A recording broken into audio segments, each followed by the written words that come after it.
जय हिंद फ्रेंड्स। आप लोगों को मेरा यूट्यूब चैनल CTI में स्वागत है। आज मैं बात करने वाला हूँ भारतीय संविधान की उद्देशिका यानी प्रस्तावना, प्रियम्बल। किसकी बात करने वाला हूँ? प्रस्तावना का, प्रियम्बल का। प्रियम्बल की यदि बात करें तो यह अमेरिका के संविधान से लिया गया। किसके संविधान से? अमेरिका के संविधान से। थोड़ा प्रियम्बल के बारे में हम इनके इतिहास के बारे में जानते हैं कि आखिर प्रियम्बल जो है ये कैसे आया और संविधान में कौन लेकर के आया। तो प्रियम्बल की बात यानी प्रस्तावना की यदि बात करें तो जो प्रस्ताव यानी उद्देश्य प्रस्ताव बना था, उद्देश्य प्रस्ताव कब पारित हुआ था विधानसभा में? 13 दिसंबर 1946 को। किसने किया था? तो पंडित जवाहरलाल नेहरू ने, यानी कि नेहरू जी ने क्या किए थे? प्रस्ताव पेश किए थे। उसी प्रस्ताव के ही अंग में उद्देश्य संकल्प निकल के पारित हुआ जो 29 अगस्त 1947 को, 29 अगस्त 1947 को। ठीक, ये हुआ कि प्रस्तावना कहाँ से आया, कैसे आया, इसकी बात कर लिए। अब हम लोग बात करते हैं कि प्रस्तावना के बारे में जो महान विधिवेत्ता थे और जो कह सकते हैं कि उस समय का जो विधान सभा, ये कैबिनेट मिशन का जो ये कर रहा था, आयोग का जो सदस्य थे, संविधान लिख रहे थे, उसमें जो महान विधिवेत्ता उन क्या क्या बोले प्रस्तावना के बारे में वो जान लेते हैं। सबसे पहले जानते हैं कि प्रस्तावना जो है वो संविधान का एक परिचय है। क्या है? प्रस्तावना संविधान की एक परिचय है। ये किसने कहा? N.A. पाल्की वाला। किसने कहा? N.A. पाल्की वाला। ठीक, चलिए आगे यदि बात करें क्या कि प्रस्तावना संविधान का आत्मा है। प्रस्तावना संविधान का आत्मा तो किसने कहा? पंडित ठाकुरदास भार्गव। ध्यान में रखिएगा, प्रस्तावना संविधान का आत्मा है, ये बात किसने बोला? पंडित ठाकुरदास भार्गव। उसके बाद यदि ये बात करें कि प्रस्तावना जो है संविधान की जन्म कुंडली है। क्या है? प्रस्तावना संविधान की जन्म कुंडली है। ये के.एम. मुंशी यानी कन्हैयालाल मानिकलाल मुंशी जी बोले थे, यानी मुंशी जी कहे थे।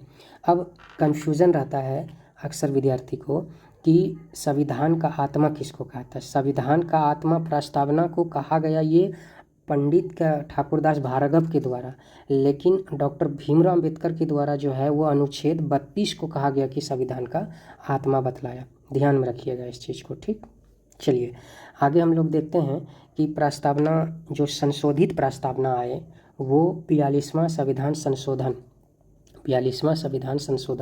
1976 में जो संशोधित प्रस्तावना है। संशोधित प्रस्तावना क्या है तो भाई पढ़ के हम एक बार देखते हैं कि इसमें क्या क्या सब लिखा है।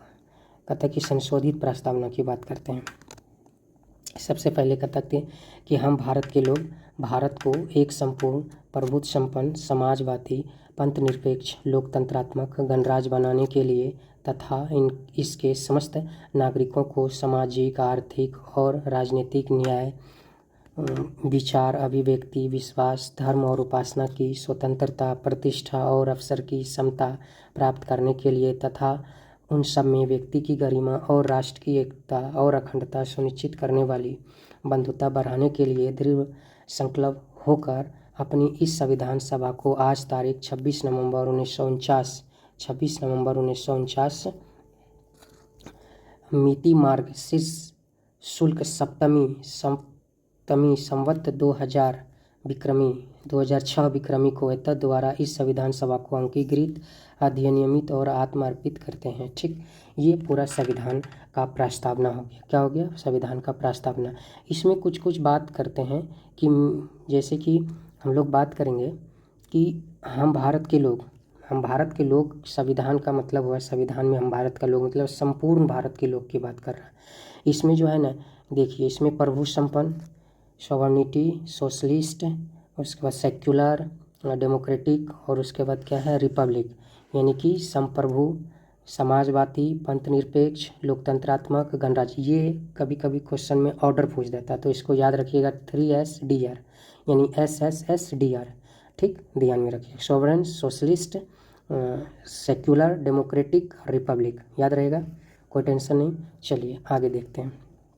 न्याय की यदि बात करें तो संविधान में न्याय की यदि बानी जस्टिस की बात करें तो 3 तरह का न्याय है, सामाजिक न्याय, आर्थिक न्याय और राजनीतिक न्याय। ठीक, उसके बाद यदि स्वतंत्रता की बात करें तो ये है 5 तरह का। विचार है, विचार की स्वतंत्रता, अभिव्यक्ति की स्वतंत्रता यानी कि थॉट, उसके बाद थॉट है, फिर उसके बाद एक्सप्रेशन है, फिर बिलीव है, विश्वास की स्वतंत्रता, फेथ है, धर्म की स्वतंत्रता, फिर उपासना वर्शिप की स्वतंत्रता। तो स्वतंत्रता 5 तरह का, जस्टिस न्याय 3 तरह का। उसके बाद हम लोग बात करते हैं कि उसके बाद हम लोग बात करते हैं इक्वलिटी यानी समता की बात करते हैं। समता 2 तरह, प्रतिष्ठा यानी स्टेटस और अवसर यानी अपॉर्चुनिटी। समता की बात करते हैं तो प्रतिष्ठा, इसको याद करने का तरीका ऐसो ध्यान में रखिएगा। उसके बाद आगे फिर देखते हैं कथा प्राप्त करने के लिए। उसके बाद फिर क्या करा, बंधुता यानी कि बंधुता की बात करते हैं, फ्रेटर्निटी की बात करते हैं तो एकता है। उसके बाद फिर पहले व्यक्ति की गरिमा है, राष्ट्र की एकता है और अखंडता है, ध्यान में रखिएगा। उसके बाद ठीक, अब इसको हम लोग डिटेल्स में पढ़ेंगे, जानेंगे कि सबसे पहले जानेंगे कि हम लोग कि ये संप्रभु क्या होता है। तो संप्रभु के बारे में जानने का प्रयास करते हैं। चलिए देख लेते हैं। कहता है कि हम भारत के लोग हैं, तो भारत का इसका अर्थ हुआ कि भारतीय संविधान यानी कि भारतीय जनता द्वारा बनाया गया, और भारतीय जनता द्वारा बनाया गया है क्या, संविधान।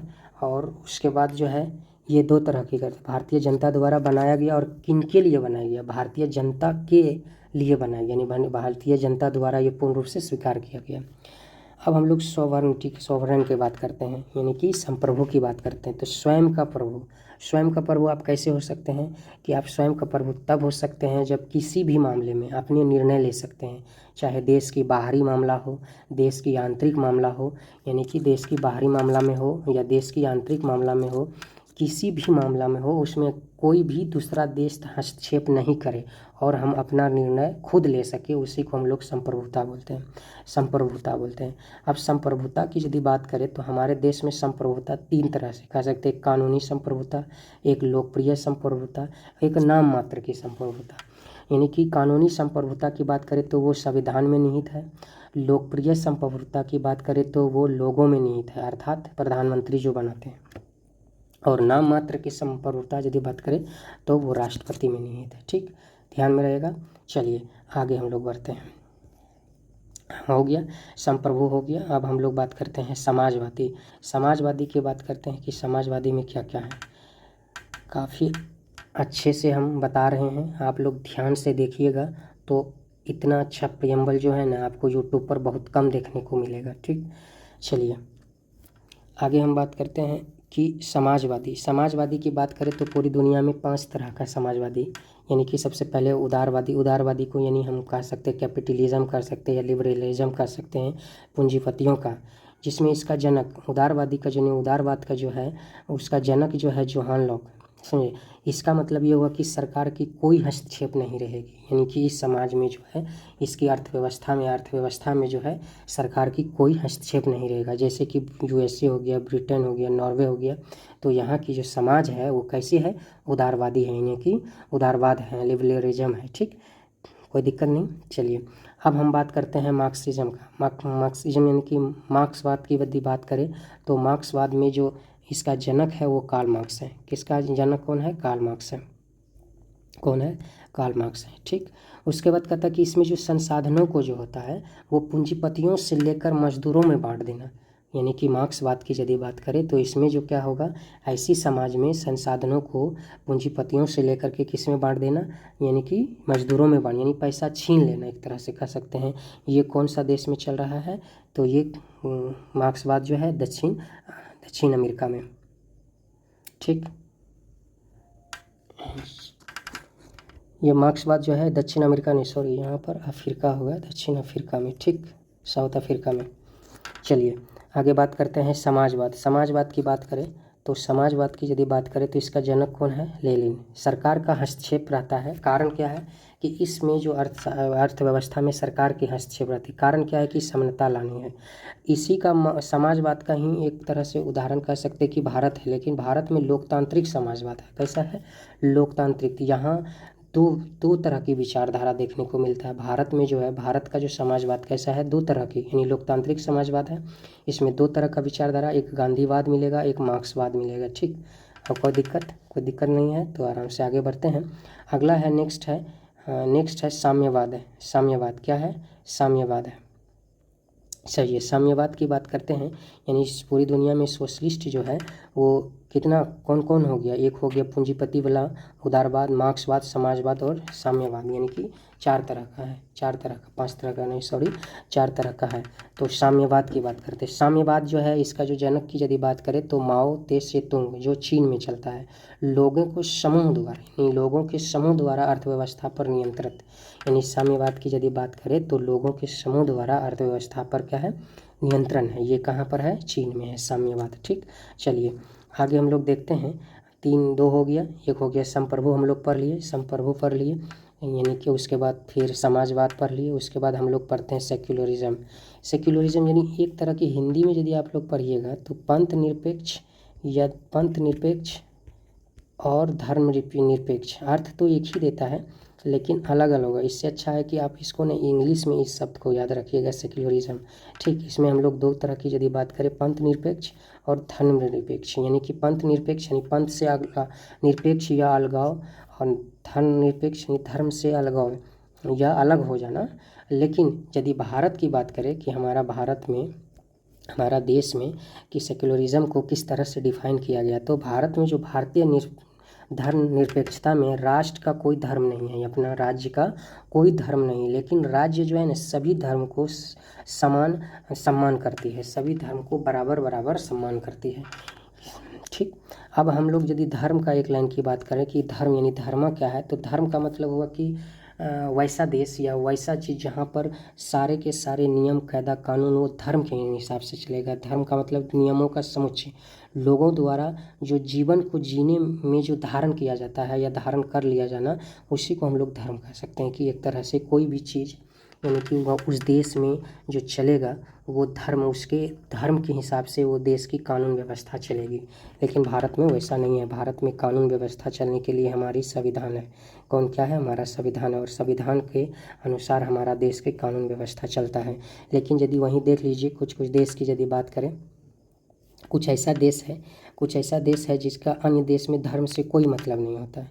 भारत में जो है धर्म बराबर रखते हैं, यानी कि भारत देश का कोई अपना धर्म नहीं है, राष्ट्र का कोई अपना धर्म नहीं है, लेकिन सभी धर्म को यहाँ सम्मान दिया जाता है।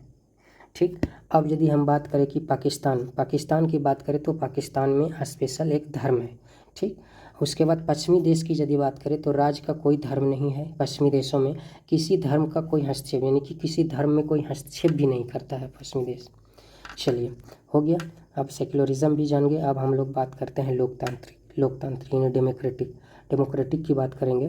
कहता है कि इसका यदि अर्थ की बात करें तो डेमोस मतलब जनता, क्राइटेरिया यानी कि शासन, यानी जनता की शासन। अब्राहम लिंकन, अमेरिका के जो पूर्व राष्ट्रपति थे, उनके अनुसार कह रहा है कि अब्राहम लिंकन कहते हैं कि जो लोकतंत्र है वो जनता के द्वारा जनता के लिए शासन है। लेकिन वर्तमान समय में लोकतंत्र कैसा होना चाहिए, इसका एक नमूना देख सकते हैं कि लोकतंत्र हमेशा विकल्पों का होना रहना चाहिए, यानी कि 2, 4, 5, 10 पार्टियां रहनी चाहिए ताकि लोगों को, और दूसरी बात चुनने की भी आज़ादी होना चाहिए। ऐसा नहीं कि 2 ही पार्टी हो, या तो इनको चुनो, वैसा नहीं। यानी कि 2 से 3 से ज़्यादा रहें तो लोगों में विकल्प होना चाहिए, और चुनने की आज़ादी होना चाहिए, और सरकार जो होना चाहिए वो स्वतंत्र होना चाहिए। कैसे होना चाहिए? स्वतंत्र होना चाहिए। ठीक, वर्तमान समय में लोकतंत्र की इस तरह की परिभाषा को डिफाइन किया जा सकता है। ठीक, चलिए यदि हम लोग बात करें कि हमारा देश में लोकतंत्र, यानी कि लोकतंत्र कैसे है, तो प्रत्यक्ष भी है और अप्रत्यक्ष भी है। प्रत्यक्ष लोकतंत्र में यदि हम लोग बात कर लें, भारत देश में प्रत्यक्ष लोकतंत्र है, लेकिन उससे पहले हम देश देख लेते हैं। तो स्विट्जरलैंड एक देश है जहाँ पर जनता द्वारा प्रत्यक्ष चुनाव किया जाता है। और प्रत्यक्ष की बात करें तो जनता जो है वो सरकार के प्रतिनिधि, यानी सरकार को अपने प्रतिनिधियों के द्वारा सरकार को चुनी जाती है।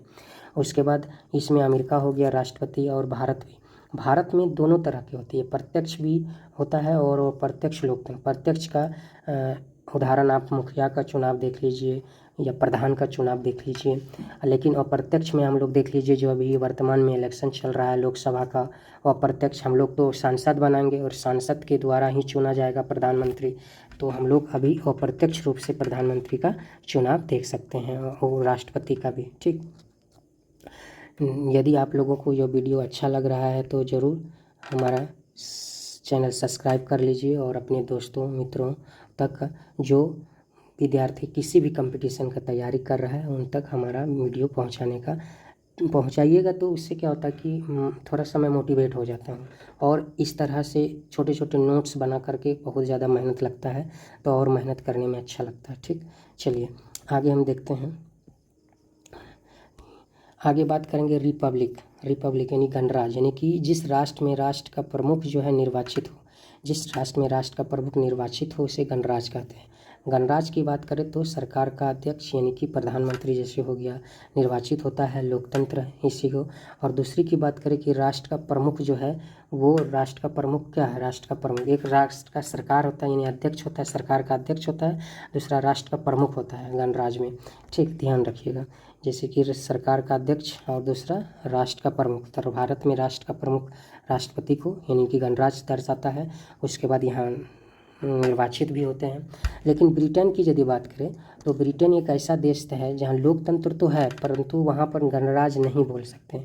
क्यों? क्योंकि यहाँ का जो राष्ट्र का प्रमुख वो वंशानुगत है, यानी क्या है, वंशानुगत है, यानी कि जो राजा का बेटा है, महारानी या राजा का बेटा ही राजा बनेगा। लेकिन वहाँ प्रधानमंत्री होता है, कोई दिक्कत नहीं, वहाँ लोकतंत्र है, पर राष्ट्र का प्रमुख जो है वो वंशानुगत है। ब्रिटेन की बात करते हैं। ठीक, चलिए हो गया, आगे देखते हैं। अब हम लोग बात करेंगे जस्टिस, न्याय बताए थे 3 तरह का न्याय कितने तरह का, 3 तरह, सामाजिक, आर्थिक और राजनीतिक। सामाजिक, आर्थिक, राजनीतिक।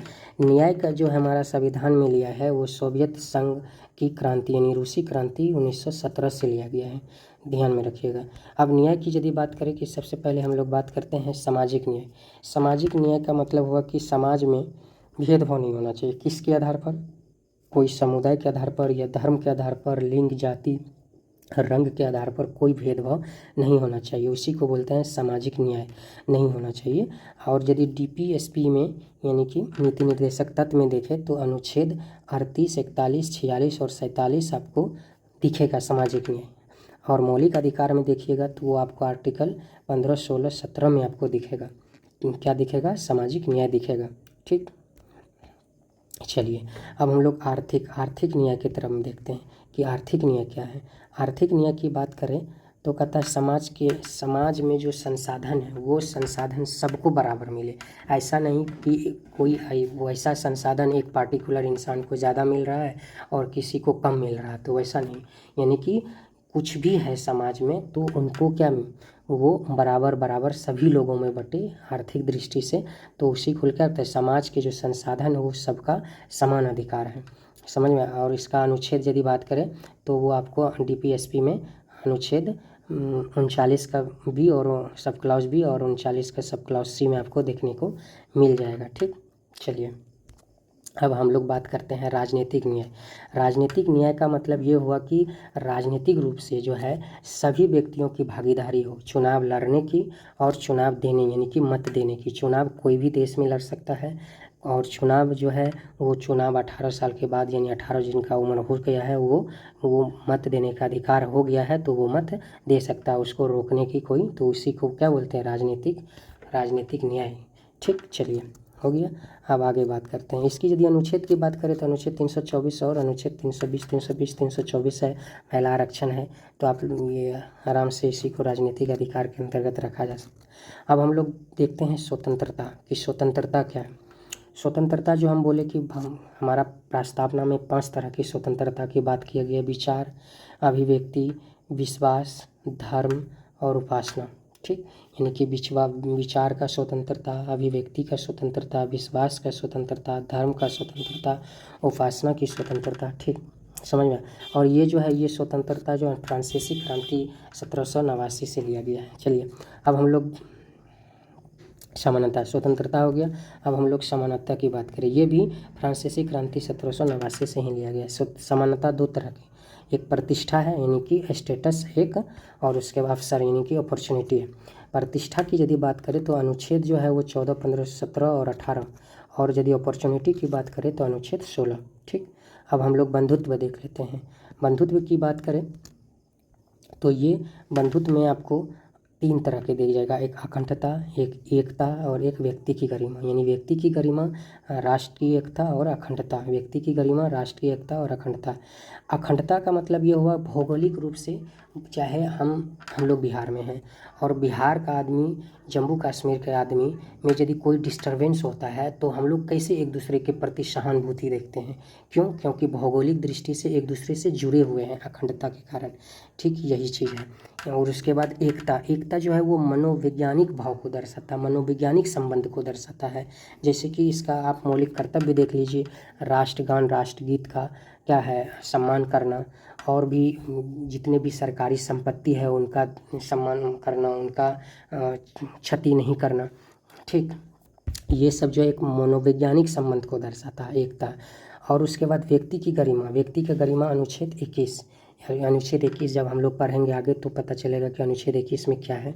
ठीक, चलिए अब हम लोग आगे देखते हैं। आगे देख लेते हैं कि प्रस्तावना जो है, प्रेम्बल जो है, उसकी प्रकृति जो है, उसका प्रकृति किस पे आधारित है? उद्देश्य पर। तो शुरू में ही बताएं, ये इसका जो प्रकृति वो 5 है, ध्यान में रखिएगा। SSS यानी कि संप्रभु, उसके बाद समाजवाद, उसके बाद सेक्युलर यानी कि धार्मिक, उसके बाद डेमोक्रेटिक, उसके बाद रिपब्लिक। ध्यान में रखिएगा प्रकृति का 3S और DR।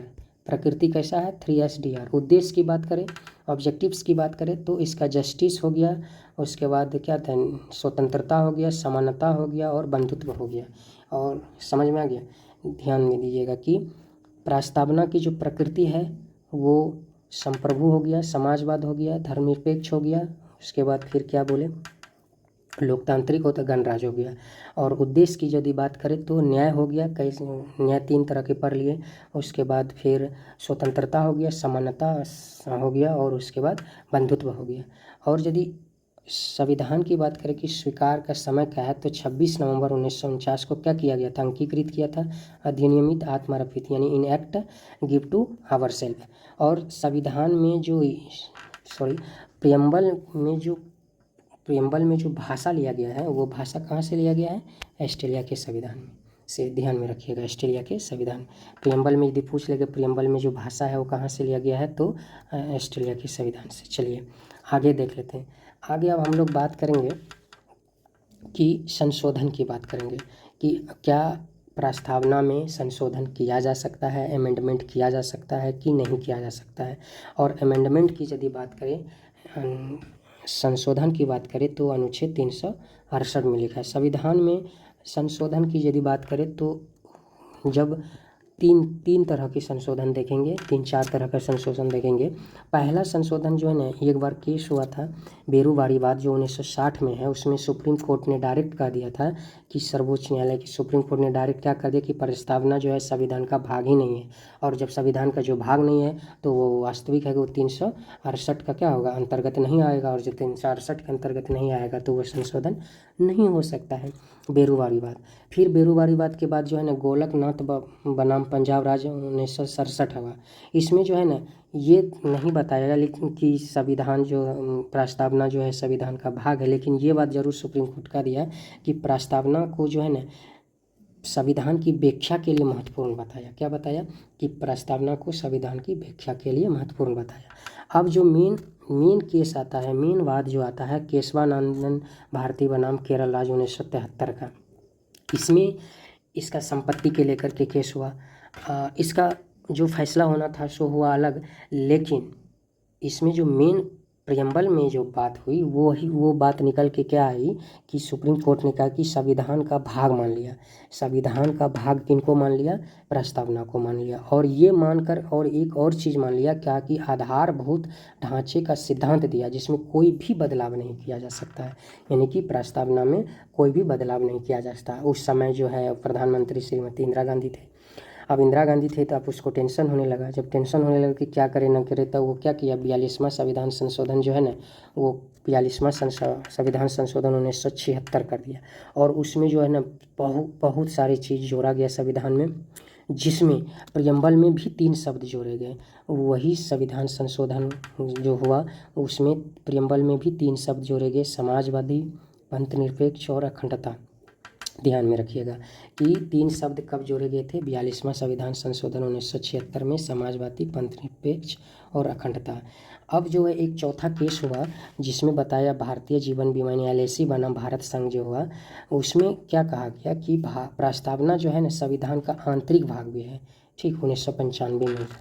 अब हम लोग प्रस्तावना के बारे में कुछ महत्वपूर्ण तथ्य पर देख लेते हैं कि जैसे कि प्रस्तावना जो है ना संविधान की व्याख्या के लिए महत्वपूर्ण भूमिका अदा करती। अभी भी जो प्रस्तावना है वो संविधान की व्याख्या में बहुत ही महत्वपूर्ण भूमिका अदा करती है। कहता कि प्रस्तावना की जो प्रकृति है वो न्याय योग्य नहीं है, यानी न्यायवादी नहीं है।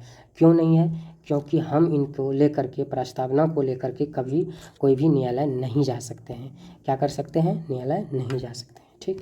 तो ये हुआ आपका पूरे के पूरे प्रियम्बल यानी प्रस्तावना का जो महत्वपूर्ण बातें थी।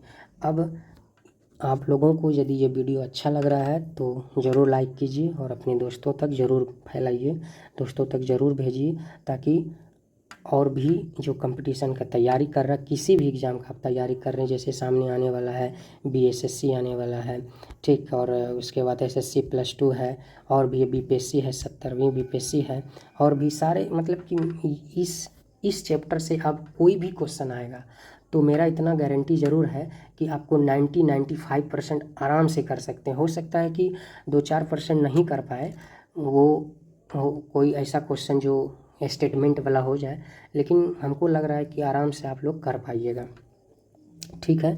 तो अच्छा है, आराम से। जय हिंद, धन्यवाद।